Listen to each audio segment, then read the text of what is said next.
पृथ्वी को घेरने वाले असीम अदृश्य और दृश्य स्थान, जिसमें अंतरिक्ष भी इंक्लूडेड है, को ब्रह्मांड कहते हैं, universe.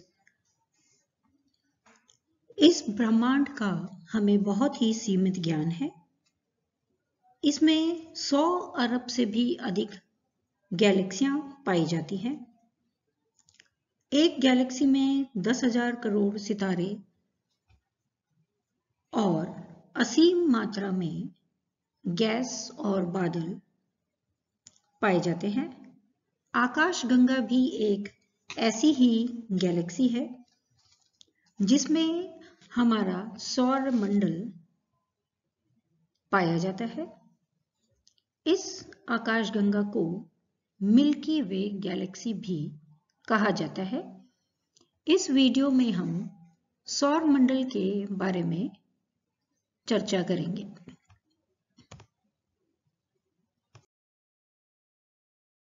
Before discussing the solar system, let us discuss some terminologies which will be frequently used during our discussions.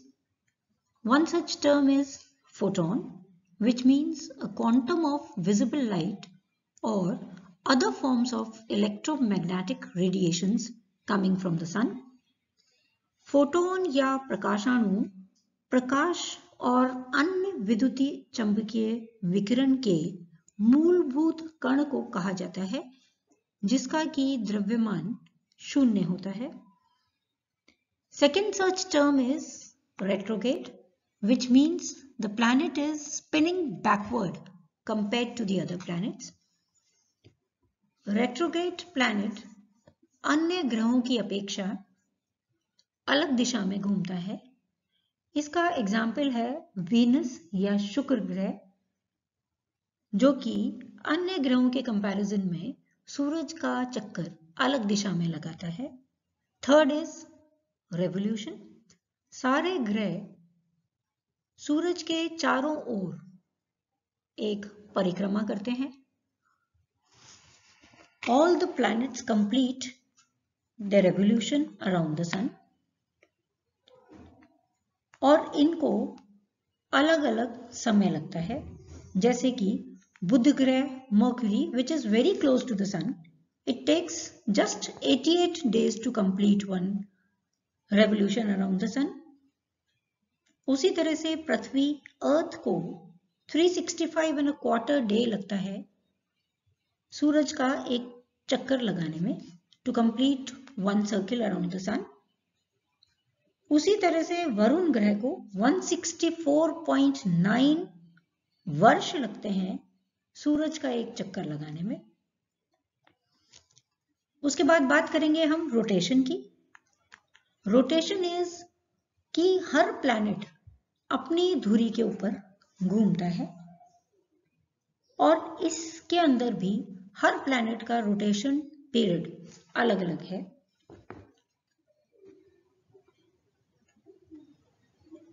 शुक्र ग्रह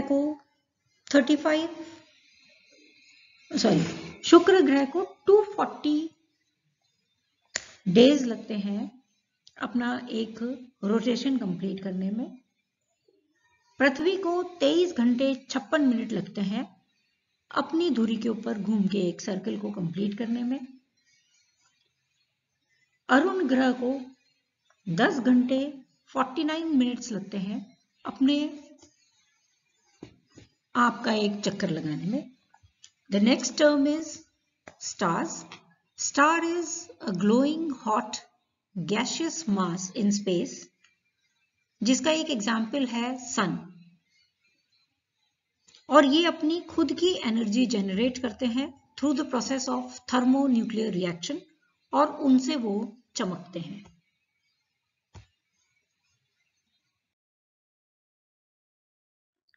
The next such term used again and again in the solar system is the terrestrial planets.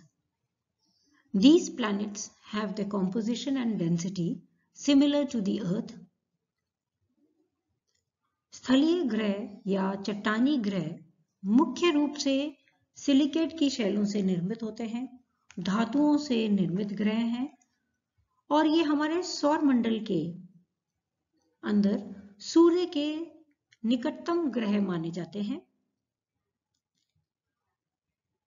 इन ग्रहों के अंदर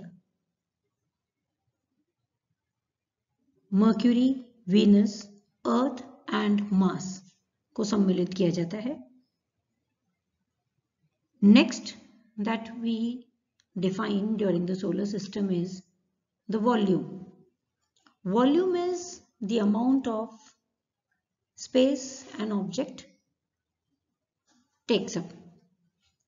सभी पदार्थ जितने भी अंतरिक्ष में पाए जाते हैं वो अपना एक स्थान ग्रहण करते हैं और इसी त्रिविमीय स्थान की मात्रा को जब मापा जाता है तो उसे आयतन कहा जाता है।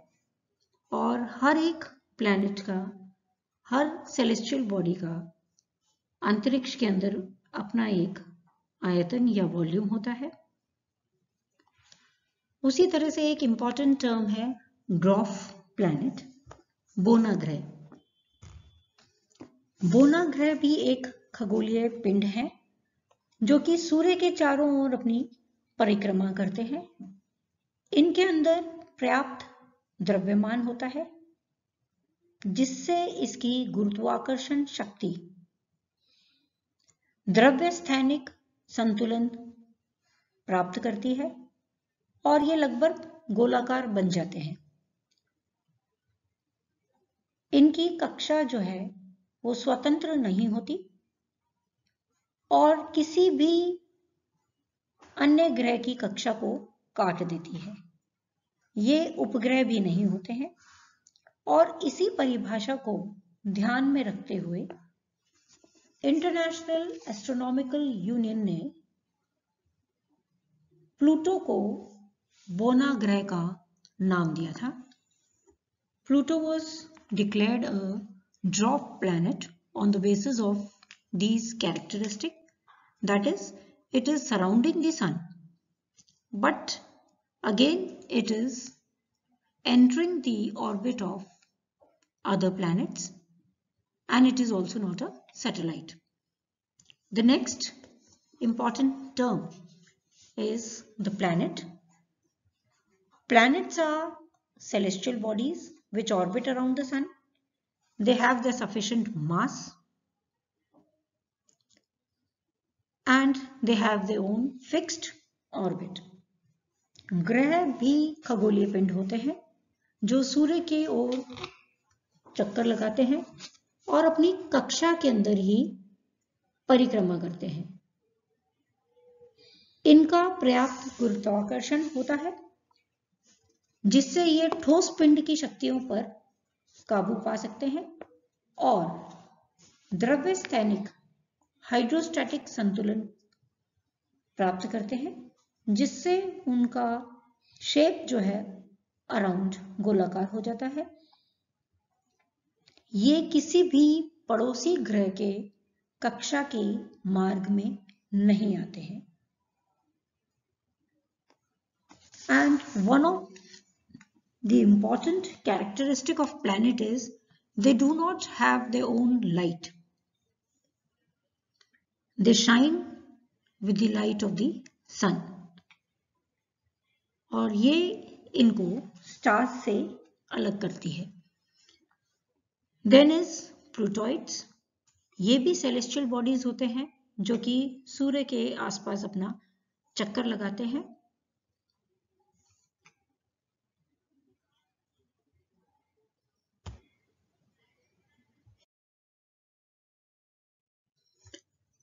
The solar system consists of the sun and the 8 planets revolving around it, their satellites, thousands of miniature planets called asteroids, meteors, comets, and other interplanetary dust and electrically charged gas called plasma. सौरमंडल एक सुव्यवस्थित परिवार है जिसमें सूर्य, 8 ग्रह, अनेक उपग्रह, हजारों शुद्ध ग्रह और लाखों उल्काएं और धूमकेतु के साथ साथ ही धूल और विद्युत युक्त गैस, जिसे प्लाज्मा कहते हैं, पाए जाते हैं। सौर परिवार के सभी सदस्य, ऑल द प्लैनेट्स, सूर्य के शक्तिशाली गुरुत्वाकर्षण से प्रभावित होते हैं और इसीलिए इसके आसपास अंडाकार पथ पर एक ही दिशा में परिक्रमा करते हैं, एक्सेप्ट फॉर वीनस, जो कि एक अलग दिशा के अंदर अपनी परिक्रमा करता है।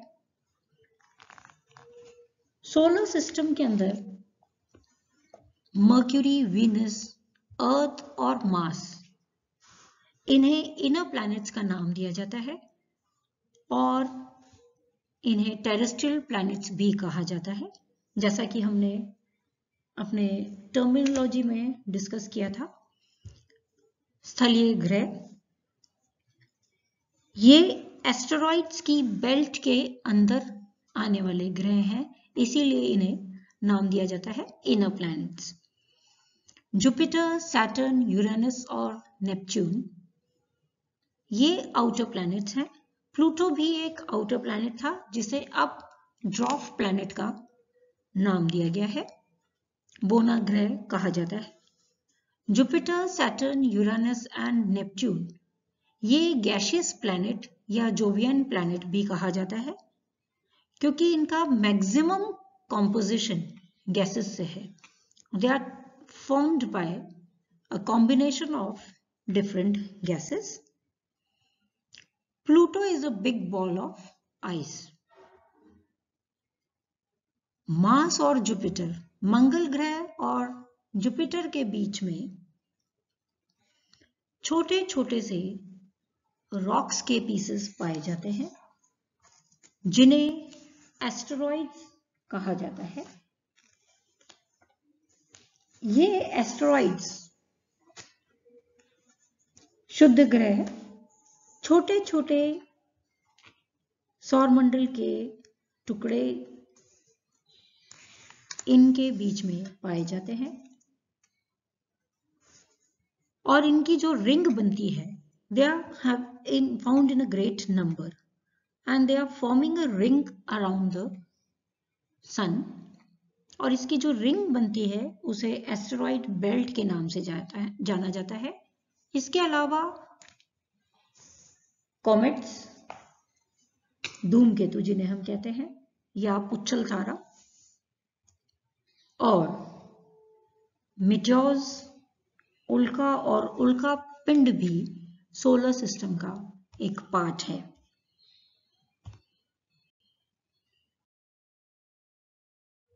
Now a question arises, why the inner planets are rocky while others are mostly in gaseous form? स्थलीय और गैसियस ग्रहों के अंदर डिफरेंस पाया जाता है, और ये डिफरेंस क्यों है? द टेरेस्ट्रियल प्लैनेट्स, ये सारे के सारे पेरेंट स्टार के बहुत करीब होते हैं और इस वजह से ये गर्म रहते हैं, जहां पर गैसेस सॉलिड पार्टिकल्स के अंदर कंडेंस नहीं हो पाती, और जितने भी गैसीय ग्रह होते हैं ये स्टार्स से एक ज्यादा दूरी पर होते हैं, इस वजह से यहाँ पर गैसेस कंडेंस हो जाती है। So it look likes that the planets are formed by the gases. Secondly, the solar winds जितनी भी सूरज के आसपास पाई जाती हैं, they blow away a lot of gas and dust particle from the terrestrial planets,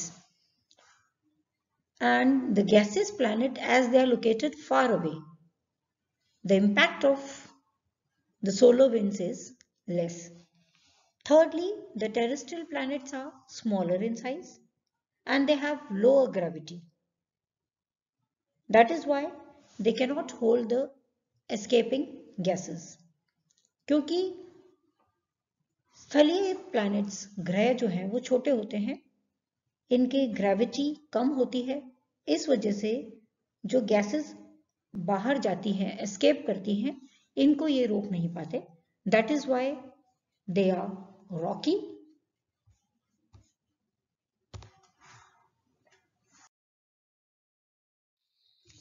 Now we'll be discussing about the parent or the father of the solar system, that is the sun, which is a star in the center of our solar system.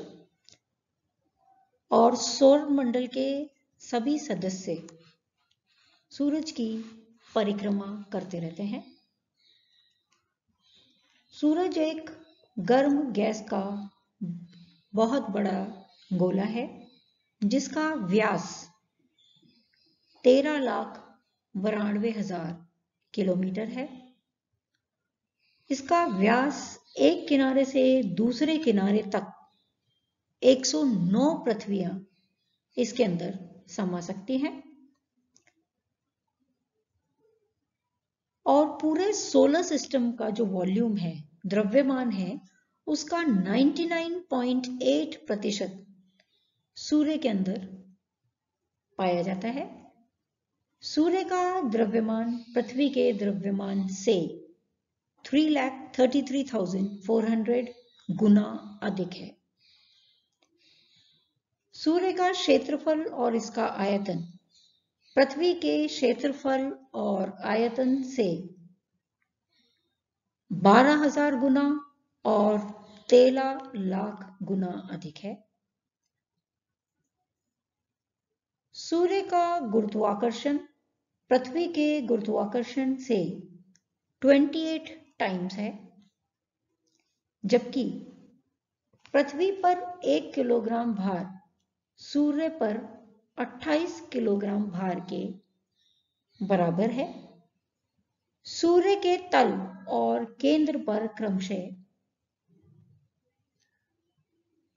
7,000 degree और 2 crore degree Celsius तापमान पाया जाता है। सूर्य के वायुमंडल में लगभग 70 प्रकार के तत्व पाए जाते हैं। हाइड्रोजन तथा हीलियम, ऑक्सीजन, कार्बन और नाइट्रोजन मुख्य तत्व हैं। हाइड्रोजन और हीलियम 70 और 28% हैं। सूर्य के वायुमंडल को 3 भागों में बांटा जाता है, जो कि मुख्यतः फोटोस्फीयर, क्रोमोस्फीयर और कोरोना है। सूर्य के ठंडे और काले भाग, जिन्हें हम सौर कलंक सनस्पॉट्स के नाम से जानते हैं, पाए जाते हैं और इन्हें गैलीलियो ने सबसे पहले देखा था। सूर्य के आंतरिक भाग को भी 3 भागों में बांटा जाता है, जिसमें सबसे अंदर वाला भाग है उसे कोर कहते हैं। यहां पर तापमान 15 मिलियन डिग्री सेल्सियस के आसपास पाया जाता है और सापेक्षिक घनत्व 100 पाया जाता है।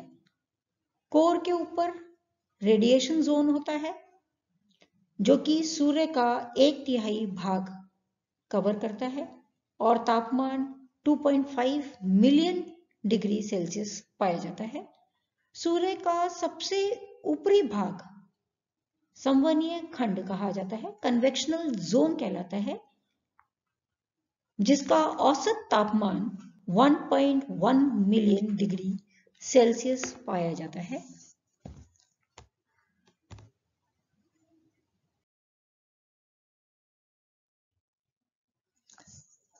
Now we'll be discussing about the nuclear fusion that is found in the sun. Sun is basically a huge ball of hydrogen gas, and under intense pressure created at the center of the sun by gravity and the hydrogen nuclei, they fuse together and they produce helium. One helium atom has less mass than 4 hydrogen atoms, and this fusion process release energy. This energy released by the nuclear fusion in the sun's core heats the sun, and the heated sun radiates light into the space, giving warmth to the Earth and the other planets, especially the inner planets. About 1300 watts per square meter heat reaches the Earth's orbit, out of which 1000 watts per square meter reach on a single clear day, which gives heat to the Earth's surface. In our next video, we'll be discussing about the terrestrial planets. Thank you.